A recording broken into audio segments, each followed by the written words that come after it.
U Briselu su u toku pregovori o za Srbe najvažnijoj temi briselskog dijaloga, zajednici srpskih opština.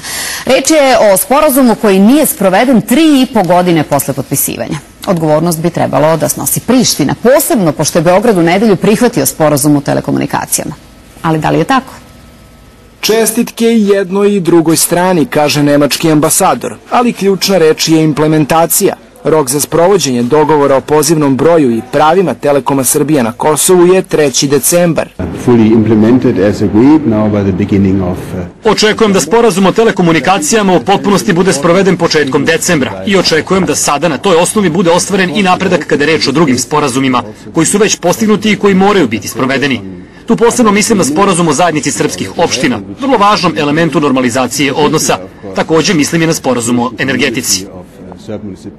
Dušan Janjić, međutim, ne misli da će Priština hteti uskoro da sprovede sporazum o zajednici srpskih opština i da sprovodi strategiju odlaganja, nadajući se da će srpski predsjednički izbori na proleće dodatno produžiti rokove.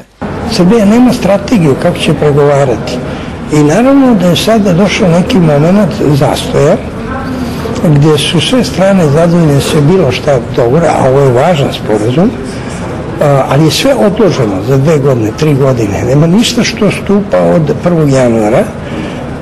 Dakle, sve su strane s tim zadovoljne u nadi da će zapravo sve biti drugačije od februara meseca. A ako Priština namerno odlaže sprovođenje, šta Srbija može da učini? Da iskoristi srpske političare u vladi Kosova za pritisak, kaže Maja Bijeloš iz Beogradskog centra za bezbednosnu politiku. Oni odlažu primjenu tog sporazuma zato što im trenutno i politički ne odgovara, a ima i dosta jake struje koje se protive tome, koje mogu da destabilizuju na politički način scenu u Prištini.